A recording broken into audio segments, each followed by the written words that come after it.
रामनगर में दो अंधी बहनें रहती थीं, जिनका नाम आस्था और शारदा था।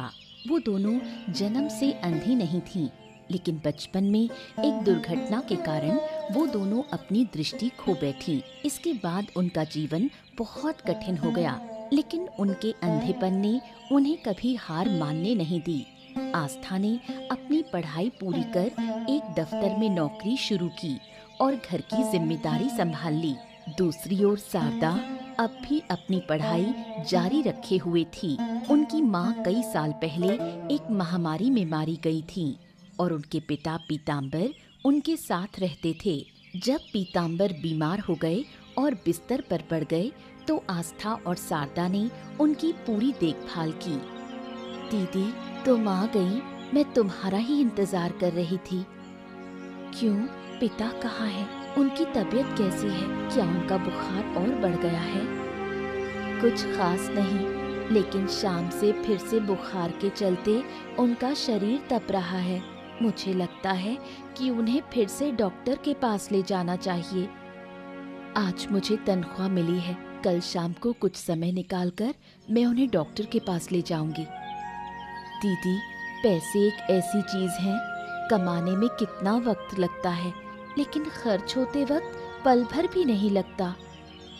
पिता की सेहत मेरे लिए सबसे जरूरी है। जितना भी पैसा जाएगा जाए, लेकिन अगर पिता ठीक रहें तो सब कुछ ठीक है। सही कहती हो दीदी, पिता के बिना तो जीवन में कुछ भी नहीं रहेगा। पिता ही हमारे परिवार है। पिताजी हैं, तभी तो इन अंधी आंखों के साथ भी मैं संघर्ष करके जी रही हूँ। हमने अपने अंधेपन को कभी अपनी कमजोरी बनने नहीं दिया। बचपन में माँ कहती थी, अपनी कमजोरी को ही ताकत बनाकर काम में लगाओ, तभी इंसान सफल होता है। दोनों बहनों की बातचीत के बाद आस्था हाथ मुंह धोने के लिए जाती है। उसी गांव में एक शैतान माँ बेटा रहते थे, वृद्धा शकुंतला देवी और उनका बेटा मुरली। शकुंतला दूसरे लोगों के घर में काम करती थी। मुरली कभी कभी मजदूरी करके घर में पैसा लाता, लेकिन उसकी चोरी की आदत के कारण कोई भी उसे काम पर नहीं रखना चाहता था। सभी लोग मुरली की आदतों से परेशान थे, फिर भी शकुंतला उसे बहुत प्यार करती थी और हमेशा उसके हर काम में मदद करती थी। माँ, मेरी माँ, कहाँ हो माँ? अरे जल्दी से खाना दे दो। खा पी कर मुझे फिर से काम पे जाना है, बहुत काम करना है अभी। जल्दी से खाना निकाल दो माँ। माँ क्या कर रही हो? खाना निकालो। रात के 3 बजे घर लौटकर कह रहा है कि खाना खाकर काम पर जाना है। रात के 3 बजे कौन तुझे काम पर बुला रहा है? ओह, क्या बात कर रही हो? रात हो गई? कब रात हो गई? अरे मुझे पता ही नहीं चला कब रात हो गई। आज दोपहर में ही तो जाकर दुकान पर बैठा था। बड़ी जल्दी रात हो गई, पता ही नहीं चला। मेहनत करने में समय का पता नहीं चलता माँ। अरे देख क्या रही है तू? कुछ खाने को नहीं देगी क्या? तू फिर से नशा करके आया है ना? हमेशा तुझे प्यार से सिर पर उठाती हूँ, तो क्या तू जो चाहे वो करेगा? कितनी बार कहा है तुझे नशा करना छोड़ दे। अरे बस कर माँ, मैं घर आ गया और तू मुझे उपदेश दे रही है। मैं बोल तो मैं अभी चला जाता हूँ, अब मुझे तेरी बातें नहीं सुननी है। अब क्या? ठीक है, मैं अब कुछ नहीं कहूँगी। खाने की थाली 2 घंटे पहले लगा दी थी, खा ले और फिर सो जा। अरे मैं खाना क्यों खाऊं भाई? मैंने तो अभी खाना खा लिया। तुम बूढ़ी हो गई हो, तुम्हें याद नहीं रहता। कैसी बातें करती हो? खाना खाने के बाद दोबारा खाना खिला रही हो। अरे निकम्मे, मेरी याददाश्त ठीक है। नशे ने तेरे दिमाग को खराब कर दिया है। तू तो अभी घर में घुसा है, खाना कब खाया? तुझे खाना नहीं खाना, जा और सो जा। नशे में घर लौटना मुरली की आदत बन चुकी थी, लेकिन शकुंतला कभी भी उसे डांटती नहीं थी। मुरली के घर के पास ही 2 अनाथ भाई रहते थे, प्रणव और आनंद दोनों बहुत सुंदर और सच्चे थे। आनंद ने माध्यमिक के बाद पढ़ाई छोड़ दी थी, लेकिन प्रणव उच्च शिक्षा प्राप्त था। बहुत छोटी उम्र में एक दुर्घटना के कारण उन दोनों ने अपने माता पिता को खो दिया था और तब से प्रणव ने आनंद की जिम्मेदारी ले ली थी। प्रणव के लिए उसका सबसे प्यारा इंसान उसका छोटा भाई था। प्रणव हमेशा आनंद की हर ख्वाहिश पूरी करने की कोशिश करता, ताकि आनंद कभी भी माता पिता की कमी महसूस न करे। लेकिन आनंद बहुत जिद्दी स्वभाव का था। क्या बात है, तू कभी इस समय पर सोकर नहीं उठता? आज अचानक सूरज किस दिशा से निकल आया है? तू सुबह सुबह क्यों उठा है? मैं अभी फिर से सोने जा रहा हूँ, लेकिन तू जा रहा है तो तुझे उठकर ये बताना चाहता था कि मुझे 1000 रुपए चाहिए, लाओ दे दो। 1000 रुपए? अरे कल ही तो तुझे 2000 रुपए दिए थे, आज फिर से पैसे क्यों चाहिए? और जो कल पैसे दिए थे वो तूने एक ही दिन में खर्च कर डाले। मैंने तुझसे कहा कि मुझे पैसे चाहिए, तू उल्टा सवाल क्यों कर रहा है? मुझे एक जरूरी काम है जिसके लिए पैसे चाहिए, दे ना। हाँ हाँ ठीक है, पैसे दे दूंगा, लेकिन जब मेरे पैसे ले रहा है तो मुझे एक बात तो बता, तुझे ऐसा कौन सा जरूरी काम आ पड़ा है कि रोज पैसों की मांग करता है? बता। ओफो भाई, अब मैं बड़ा हो गया हूँ, मुझे हर बात तुम्हें बतानी होगी क्या? ऐसा नहीं है, कुछ मेरा भी होता है, समझा करो। वाह वाह वाह वाह, अगर इतना ही बड़ा हो गया है तो अब खुद पैसे कमाने की आदत डाल, समझा? जब देखो तब पैसे मांगता रहता है। हाँ तो ठीक है, मुझे भी नहीं चाहिए तेरे पैसे। आज अगर माता पिता नहीं है तो ये हालत है, अगर वो होते तो तुझे इतनी परेशानी नहीं होती। आनंद अपने पास रखे एक कांच के गिलास को जानबूझकर तोड़कर वहां से चला जाता है, लेकिन प्रणव को कष्ट पहुंचाने के बावजूद डॉक्टर के पास जाते समय 1000 रुपए का नोट टेबल पर छोड़ जाता है। आस्था और शारदा के पिता पीताम्बर ने अपनी पूरी जिंदगी सरकारी नौकरी में बिताई, लेकिन उम्र बढ़ने के कारण एक समय पर उन्होंने नौकरी छोड़ दी और घर पर रहने लगे। काफी समय से उनकी तबीयत बहुत खराब थी। डॉक्टरों और दवाइयों से कोई सुधार नहीं हो रहा था। उनका आखिरी इरादा था कि वो अपनी दोनों बेटियों का विवाह देख पाएं। इसी कारण वो आस्था और शारदा से लगातार कह रहे थे कि वो शादी करें। कल सुबह तुम्हें एक नए डॉक्टर के पास लेकर जाऊंगी। वो बहुत मशहूर डॉक्टर है। मुझे विश्वास है कि वो तुम्हारा पूरी तरह से इलाज करेगा। मैंने कितनी बार तुमसे कहा है कि मेरे लिए कष्ट मत करो। मुझे अच्छा नहीं लगता कि तुम मुझे इस हालत में देखो। अगर हम तुम्हारा ख्याल नहीं रखेंगे तो कौन रखेगा पापा? जीवन के 60 साल गुजर चुके हैं सरदा। जितना जीने की इच्छा थी उससे कहीं ज्यादा ही जी लिया है। अब जीने की कोई इच्छा नहीं रही। शायद बहुत जल्द मौत की गोदी में समा जाऊंगा। तुम बार बार मौत की बात क्यों करते हो? मौत, तुम क्या जानती हो? मौत एक अप्रिय सत्य है जिसे हम सुनना नहीं चाहते, लेकिन इस सत्य को स्वीकार किए बिना हम कुछ नहीं कर सकते हैं बेटा। बहुत हो चुका पापा, अब ऐसे बातें मत करो। हम तुम्हारा इलाज कराएंगे, तुम एकदम ठीक हो जाओगे।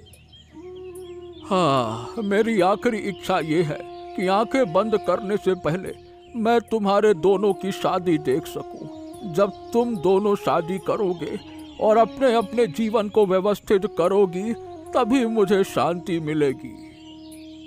अगर हम शादी कर लेंगे तो तुम्हारा ध्यान कौन रखेगा पापा? अरे फिर से मेरी चिंता कर रही हो? अरे तुम क्या मेरे आखिरी इरादे को पूरा नहीं करोगी क्या? आस्था और शारदा शादी के बारे में बात करने से बचना चाहती थीं, लेकिन पीताम्बर उन्हें बार बार मजबूर करते रहे। अंत में उन्होंने हार मान ली और दोनों ने शादी करने का निर्णय लिया। प्रणव मुरली की माँ शकुंतला को अपनी माँ की तरह सम्मान देता था, लेकिन शकुंतला प्रणव को सिर्फ अपने स्वार्थ के लिए उपयोग करना चाहती थी। वो हमेशा प्रणव के साथ ममता दिखाकर अपना स्वार्थ साधने की कोशिश करती थी। प्रणव की श्रद्धा और प्यार को उसकी कमजोरी समझकर वो उसका फायदा उठाती थी।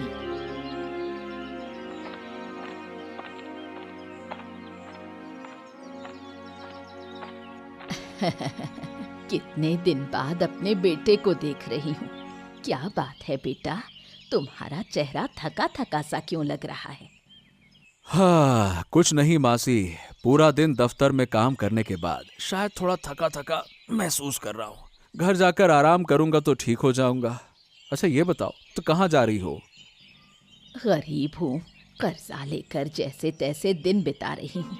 बाजार जा रही थी थोड़ा चावल दाल लाने, पैसे तो नहीं है।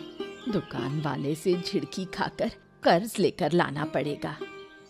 क्या? अरे मासी, मैं हूं ना, तुम्हें कभी भी पैसों की जरूरत हो मुझे बताओ। तुम ऐसी बातों के लिए परेशान क्यों हो रही हो? मैं हूं ना। हर बार क्या तुझसे ही मांगू बेटा? अरे तुम तो मेरी माँ जैसी हो, जो कुछ भी चाहिए बेझिझक बताओ। मासी मतलब माँ जैसी। हाँ। ये कहकर प्रणव ने शकुंतला के हाथ में 500 रुपए दे दिए, लेकिन उसे नहीं पता था कि ये सब शकुंतला का चालाकी से पैसे निकलवाने का तरीका है। एक दिन शारदा कॉलेज से घर लौट रही थी। अचानक उसके हाथ से कुछ कागज गिर जाते हैं। शारदा को दिखाई नहीं देता था, इसलिए उसे कागजों को ढूंढने में परेशानी हो रही थी। तभी आनंद वहाँ से गुजरता है और शारदा को देखकर रुक जाता है। उसे शारदा के पास जाकर समझ आता है कि वो अंधी है। आनंद को शारदा पर दया आती है और वो उसे वापस दे देता है। मुझे नहीं पता आप कौन हैं, लेकिन मेरी मदद करने के लिए आपका धन्यवाद। मैं देख नहीं सकती, इसलिए कागज ढूंढ नहीं पा रही थी। कोई बात नहीं, कोई बात नहीं। मैंने पहले आपको कहीं देखा नहीं। आप इस गांव में नई हैं क्या? नहीं, मैं तो छोटी उम्र से इस गांव में ही रहती हूँ। घोषपाड़ा में हमारा घर है। या ओ, आप घोषपाड़ा में रहती हैं? ओह, मेरा नाम आनंद है। मैं कल्याणपाड़ा में रहता हूँ। कल्याणपाड़ा हमारे घर से बहुत दूर नहीं है, कभी कभी वहाँ जाती हूँ। अगर आपको परेशानी ना हो तो मैं आपको आपके घर छोड़ सकता हूँ। नहीं नहीं, आपको मेरे घर तक पहुँचाने की जरूरत नहीं है, मैं खुद ही घर पहुँच सकती हूँ। सोच लीजिए, ऐसा भी तो हो सकता है कि चलते चलते आपके हाथ से कागज फिर से गिर जाए, और अगर मैं साथ रहूंगा तो आपको और कागज को दोनों को संभाल सकता हूँ। चिंता की कोई बात नहीं रहेगी। आप बहुत चालाक हैं, मुझे आपकी बातों में नहीं आना चाहिए। खैर, चूंकि आप खुद से मदद करना चाहते हैं तो मैं आपको मना नहीं करूंगी। अच्छा ये बताइए, आप अभी पढ़ाई कर रही हैं? अभी हाल ही में कॉलेज में दाखिला लिया है। आप क्या पढ़ाई कर रहे हैं या कुछ काम करते हैं? वैसे मैं मिडिल स्कूल तक पढ़ाई कर चुका हूँ, लेकिन फिर मुझे समझ में आ गया ये पढ़ाई मेरे लिए नहीं है। फिलहाल कुछ काम भी नहीं कर रहा हूँ, तो एक तरह से आप मुझे मतलब यंग बेरोजगार कह सकती है। मतलब यंग स्मार्ट हैंडसम बेरोजगार। वो दोनों बात करते करते शारदा के घर की ओर बढ़ने लगते हैं। मुरली अक्सर आस्था को परेशान करता था, उसके अंधेपन का मजाक उड़ाता। हालांकि उसे बहुत तकलीफ होती थी, लेकिन अपने नुकसान के डर से वो उसे कुछ नहीं कहती थी। आस्था जैसे ही घर से बाहर निकलती, मुरली उसका पीछा करना शुरू कर देता था। क्यों मेरे पीछे पीछे घूमकर मुझे परेशान कर रहे हो? मैं तुम्हारे सामने हाथ जोड़कर कह रही हूँ, कृपया मेरा पीछा छोड़ दो। हाय, छोड़ने के लिए तो तुम्हारा पीछा करना जरूरी है। तुम तो अभी तक मेरे प्रस्ताव का कोई जवाब नहीं दे रही हो, इतना तो करना पड़ेगा फिर। जवाब देने की क्या बात है? मैंने तो पहले ही कह दिया है कि मैं तुमसे शादी नहीं करना चाहती। सिर्फ मैं क्यों, कोई अच्छी लड़की तुम्हारे साथ शादी करना नहीं चाहेगी। अरे मैं तो कह रहा हूँ कि मैं तो सिर्फ तुमसे ही शादी करना चाहता हूँ, कोई और, मैं किसी और लड़की की तरफ क्यों देखूंगा? मैं तो सिर्फ तुम्हारी तरफ देखना चाहता हूँ, फिर इतना घमंड क्यों करती हो? मैं तो अंधी हूँ, तो फिर मेरे जैसी लड़की के पीछे तुम अपना समय क्यों बर्बाद कर रहे हो? मैं तुमसे शादी नहीं करना चाहती। देखो, अगर मेरा धैर्य टूट गया ना तो मैं तुम्हें इस तरह नहीं समझाऊंगा, तुम्हें पकड़कर ले जाऊंगा और फिर बता रहा हूँ मैं। हाँ। मुरली आस्था को धमकी दे रहा था। तभी रास्ते में प्रणव अपने घर लौट रहा था। मुरली को प्रणव को देखकर डर लगने लगता है। ए मुरली, तू यहाँ क्या कर रहा है? और ये लड़की कौन है? कुछ नहीं प्रणव दादा, ये मेरे साथ पढ़ाई करती है। बहुत समय बाद मुलाकात हुई तो सोचा बात कर लेता हूँ। ये झूठ बोल रहा है। मुरली मुझे हर दिन परेशान करता है और अब तो मुझे सीधे धमकी दे रहा है। कह रहा है कि अगर मैं शादी के लिए हाँ नहीं कहूँगी तो मुझे उठा ले जाएगा। ओए मेरी बात सुन, तू जो कर रहा है ना, तेरी माँ को पता है? मैं अभी पुलिस में तेरी शिकायत करता हूँ। बड़ा आया। प्रणव की बातों से मुरली डर जाता है और बार बार माफी मांगता है। प्रणव मुरली को डांटता है और उसे वहाँ से भगा देता है। शारदा से मिलने के बाद से आनंद सिर्फ उसी के बारे में सोचता रहता। उसे शारदा से शादी करने की इच्छा हुई, इसलिए वो फैसला करता है कि वो हिम्मत करके प्रणव से शारदा के बारे में बात करेगा और प्रणव को कहेगा कि शारदा के घर शादी का प्रस्ताव लेकर जाए।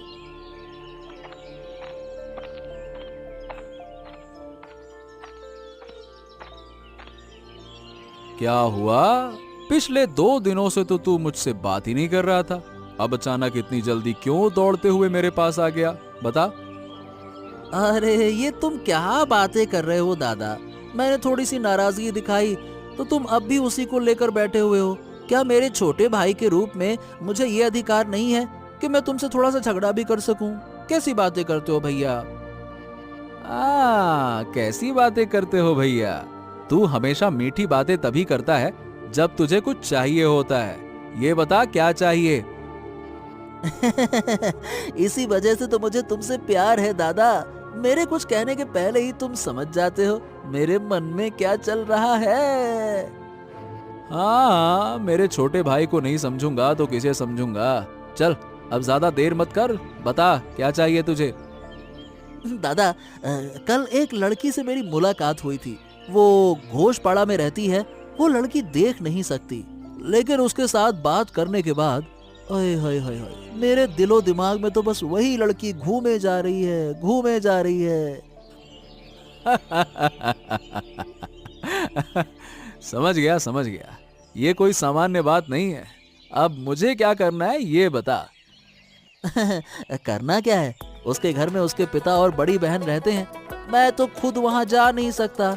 मैं क्या कहता हूँ दादा, एक बार जाकर उसके पिता और बहन से बात करो ना। मैं उससे शादी करना चाहता हूँ। सब ठीक है, लेकिन शादी कोई आसान बात नहीं है छोटे, बहुत जिम्मेदारी भरा काम है। ये बता तू कर पाएगा? हाँ दादा, मैं सब कर लूंगा। तुम बस एक बार उसके पिता से बात कर लो। मैं जल्द ही एक नौकरी ढूंढ लूंगा। वाह, ठीक है। तुझे कभी भी खाली हाथ नहीं लौटने दिया है तो इस बार भी नहीं लौटने दूंगा। मैं कल ही उसके घर जाकर बात कर लूंगा तुम्हारी और उस लड़की की शादी के बारे में। अब खुश?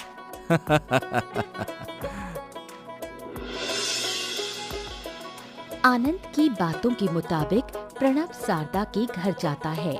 उनके पिता पीताम्बर से आनंद और शारदा के विवाह के बारे में बात करने वहां जाकर उसे ये समझ में आता है कि आस्था और शारदा दोनों बहनें हैं।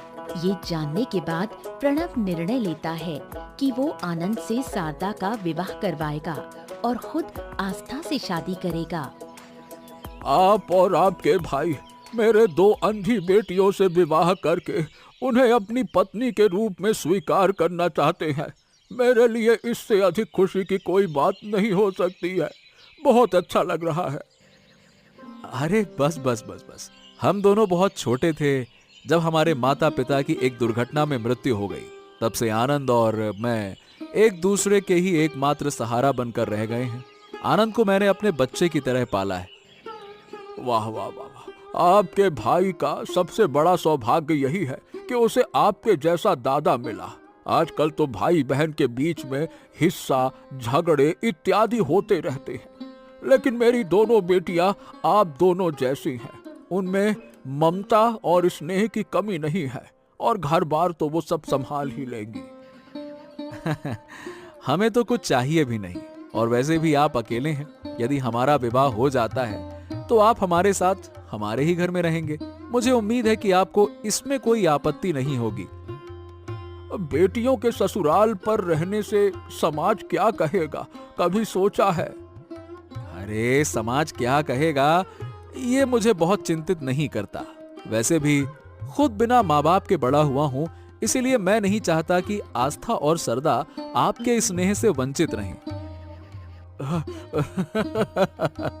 आप बहुत ही महान इंसान हैं। अगर मेरे दोनों बेटियां आप और आपके भाई के साथ विवाह करती हैं, तो मुझे और किसी चिंता की आवश्यकता नहीं है।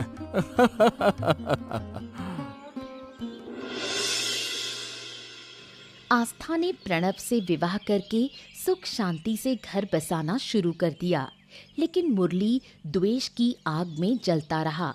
वो ये कभी भी स्वीकार नहीं कर सकता था कि आस्था ने उसे छोड़कर प्रणव से विवाह किया।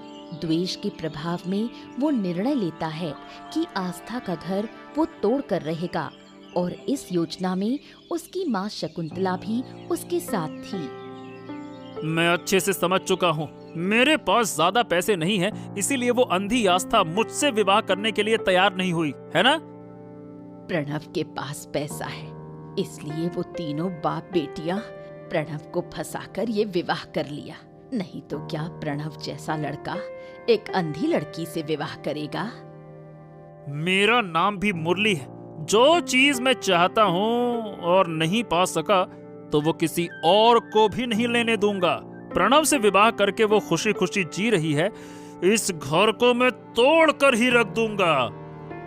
ये उस लड़की का दुर्भाग्य है कि मेरे बेटे को कष्ट देकर खुश होकर जी रही है। हमें कुछ ऐसा करना होगा कि प्रणव आस्था से नाराज हो जाए और उसे पीटना शुरू कर दे, उनके बीच का संबंध टूट कर रह जाए। हाँ। दोनों माँ बेटे ने प्रणव और आस्था का घर तोड़ने के लिए कई तरह के तरीके ढूंढने शुरू कर दिए। प्रणव के एक खास दोस्त के आने की सूचना मिलती है। ये खबर सुनकर प्रणव खुशी से झूम उठता है, क्योंकि वो दोस्त कोई सामान्य इंसान नहीं था। वो प्रणव का बचपन का दोस्त समरजीत था। समरजीत ने प्रणव की बहुत मदद की थी। कठिन से कठिन समय में समरजीत ही था जिसने प्रणव की सहायता की थी, और इसलिए प्रणव उसकी खातिर एक विशेष आयोजन करना चाहता था। इस बारे में वो आस्था से बात करता है।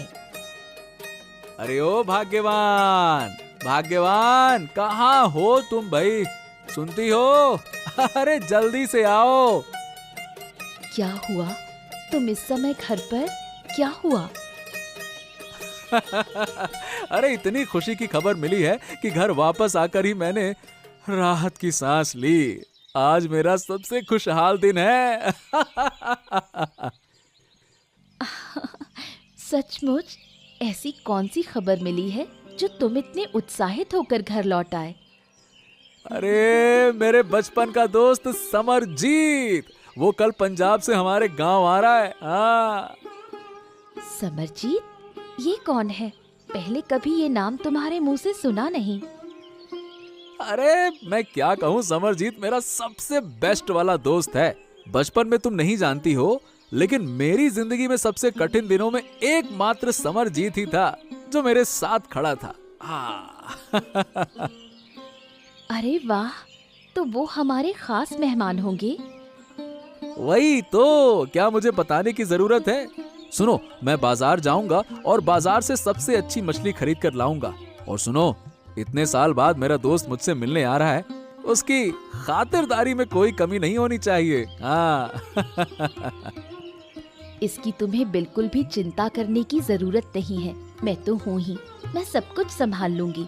तुम जाकर बाजार से सामान ले आओ, मैं मजेदार तरीके से खाना बनाऊंगी। हाँ, ये तो मुझे पता है कि तुम सब संभाल ही लोगी। वैसे बाजार जाने से पहले तुम मुझे एक लिस्ट बना दो, जो जो सामान चाहिए सब उसमें लिख दो, ठीक है? ठीक है, तुम कागज और कलम ले लो, मैं बताती हूँ। वो दोनों समरजीत के आने की खबर से खुश थे। मुरली अक्सर आनंद से मिलने आता था। वो आनंद से प्रणव और आस्था के घर परिवार के बारे में सब कुछ जानने की कोशिश करता था। आनंद मुरली की नीयत को समझ नहीं पाता था और उसे सब कुछ बता देता था। अरे अरे क्या, अरे भाई अरे तुझसे और कुछ नहीं हो सकता तो जबरदस्ती पकड़कर चाय पिलाने लिया, ऐसे कौन करता है? और अगर देर हो गई तो मेरी बीवी फिर से शोर मचाएगी। अरे तू भी ना, शादी के बाद तू बाघ से बिल्ली बन गया है। पढ़ाया बीवी चिल्लाएगी। अब बस बीवी के कहे मुताबिक ही चलेगा क्या तू, हैं? हाँ, मजाक कर रहा है। कर ले भाई, अब तेरा टाइम है। जिस दिन तू शादी करेगा ना तब समझेगा। ये ऐसी चीज है जिसे डर के साथ कहा जाता है भाई।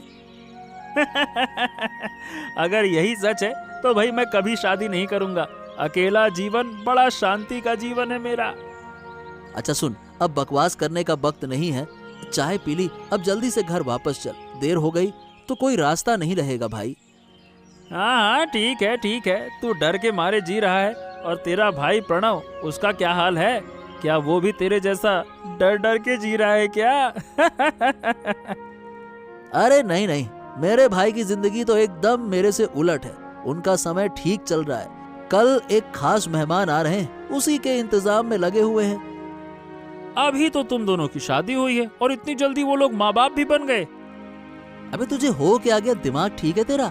खास मेहमान का मतलब बच्चा नहीं होता है। कल प्रणव दादा के बचपन के दोस्त बहुत दूर से हमारे गांव आ रहे हैं। वो हमारे प्रणव के लिए बहुत अहम हैं। बचपन के दोस्त है ना, इसीलिए प्रणव ने कहा है कि उनकी मेजबानी में कोई कमी नहीं होनी चाहिए।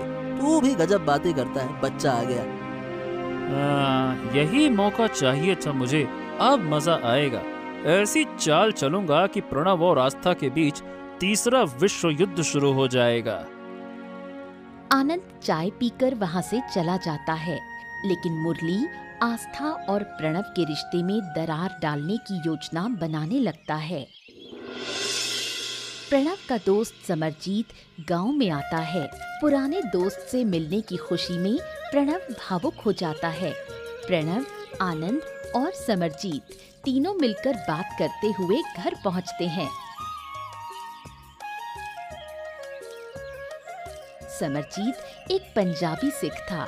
सिर पर पगड़ी, बड़ी मूछें। वो ठीक से बंगाली भी नहीं बोल पाता था, लेकिन वो सभी को बहुत सम्मान देता था। उसकी आदतें बहुत चंचल थीं।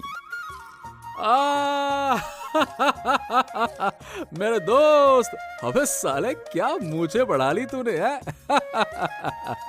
तेरी मूछें बढ़ गई हैं, इसके अलावा तेरा सब कुछ पहले जैसा ही है। कोई फर्क नहीं पड़ा, बिल्कुल नहीं बदला तू। और तू तो पूरी तरह बदल गया पाजी। अरे तुझे तो पहचानने में ही मुश्किल हो रही है। क्या यही है हमारा बचपन का दोस्त प्रणव? देख देख, क्या बोल रहा है साले, पहचानना मुश्किल हो गया। अच्छा ये बता, तू चाय पिएगा या फिर बचपन की तरह अब भी चाय पसंद नहीं करता? ओए तू ही तो मेरा सच्चा दोस्त है, अभी भी मेरी पसंद नापसंद का ख्याल रखता है। अभी तक तुझे याद है? और नहीं तो क्या। अबे साले, तू वही दोस्त है जो हर मुसीबत में मेरे साथ खड़ा रहा है। जब सिर के ऊपर छत नहीं थी तब तू मुझे अपने घर ले आया था। तेरा एहसान कैसे भूल सकता हूँ? ओए ओए ओए ओए ओए ओए, बात से कर रहे, कितनी गल्ला करेगा पुरानी वाली। अब जो किया सो अपने दोस्त के लिए किया, और क्या, दिल से किया। इसमें इतना तारीफ करने की क्या बात है? तू भी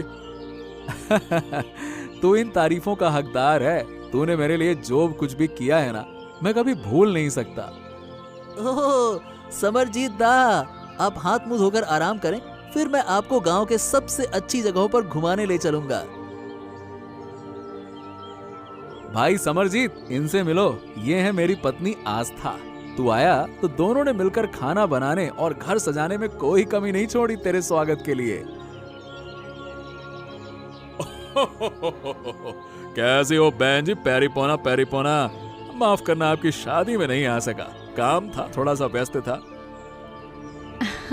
इनसे आपके बारे में बहुत सुना है। अब तो आपको काफी दिन रुकना पड़ेगा। हाथ मुंह धो लीजिए, हम खाना तैयार कर रहे हैं। शारदा, मेरे साथ आ, रसोई में कुछ काम है। ठीक है दीदी, आप चलो, मैं आती हूँ। सब कुछ ठीक ठाक चल रहा था। समरजीत के आने की खुशी में आस्था ने कई स्वादिष्ट व्यंजन बनाए थे। प्रणव के घर के पीछे एक रास्ता था जिससे कोई भी आसानी से उनके रसोई घर में प्रवेश कर सकता था। मुरली ने इसका फायदा उठाया। वो इस रास्ते से रसोई में घुसा और सारे खाने में जहरीला पदार्थ मिला दिया। फिर वो चुपके से वहाँ से निकल गया। चूंकि आज समरजीत हमारे विशेष मेहमान हैं और सारे खाने का इंतजाम उनके लिए किया गया है, तो सबसे पहले समरजीत को हर चीज चखनी चाहिए। मेरे भाई, शुरू हो जाओ। अब ये क्या? तो मैं अकेला क्यों खाऊंगा? तुम सब मेरे साथ शुरू करो, मैं कोई स्पेशल नहीं हूँ। नहीं समरजीत दा, आज आप हमारे विशेष मेहमान हैं, इसलिए पहले आपको चखना होगा। अगर आपको खाना पसंद आता है तो मुझे बहुत खुशी होगी।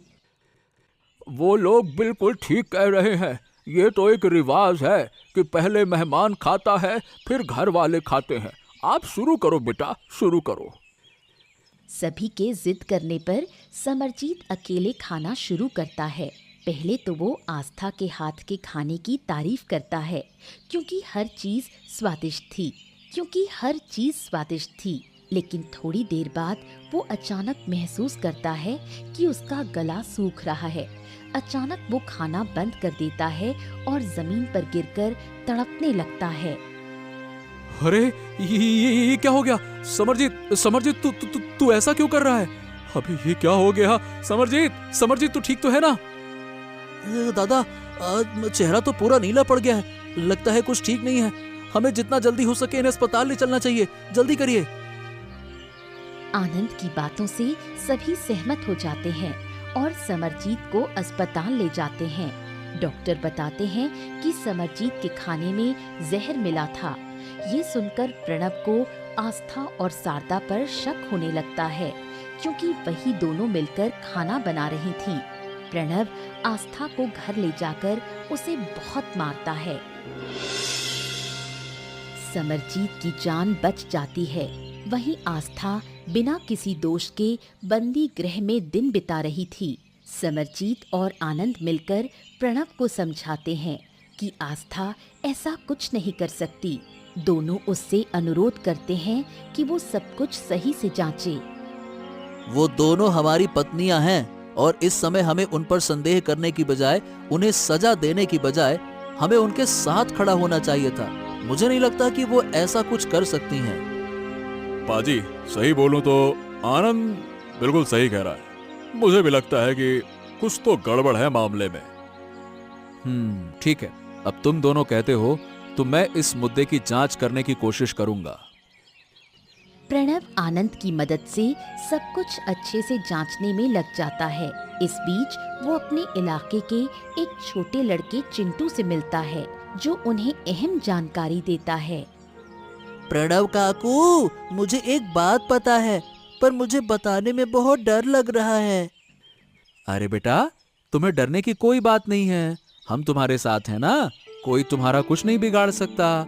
अगर तुम्हें कुछ पता है तो तुम हमें बताओ, इससे आस्था काकी को जेल से छुटकारा मिल जाएगा। बेटा बताओ। काकू, उस दिन शाम को मैं तुम्हारे घर के पिछवाड़े वाली सड़क से मुरली काकू को तुम्हारे रसोई में घुसते देखा था। थोड़ी देर बाद वो बाहर निकला, लेकिन जब उसने मुझे देखा तो वो मुझे धमकाने लगा। क्या बात कर रहे हो? मुरली काकू ने तुम्हें धमकी दी? हाँ, वो मुझे कह रहा था कि अगर मैंने तुम्हें बताया कि वो रसोई में घुसा था तो वो मुझे गायब कर देगा, मुझे मार डालेगा। ओह, इसका मतलब इस सब के पीछे मुरली का हाथ था और मैं मूर्ख की तरह अपनी पत्नी पर शक कर रहा था। मैंने उसे पुलिस के हाथों भी सौंप दिया। ओह, कितना बड़ा अन्याय कर दिया मैंने। प्रणव चिंटू को लेकर पुलिस स्टेशन जाता है, जहां चिंटू की गवाही सुनने के बाद पुलिस मुरली को पकड़ लाती है। शुरू में मुरली सब कुछ नकारता है, लेकिन पुलिस के कुछ थप्पड़ों के बाद वो सब कुछ स्वीकार कर लेता है। वो कहता है कि आस्था और प्रणव का विवाह और उनका सुखी जीवन देखकर उसने जलन में आकर ये सब किया। मुरली के मुंह से सच्चाई सुनने के बाद पुलिस उसे गिरफ्तार कर लेती है और आस्था और शारदा को छोड़ देती है। प्रणव अपनी गलती मानकर आस्था से माफी मांगता है और वादा करता है कि वो कभी भी उस पर अविश्वास नहीं करेगा। प्रणव और आनंद आस्था और शारदा को घर वापस लेकर आते हैं और फिर से वो सभी सुख शांति से अपना जीवन बिताते हैं।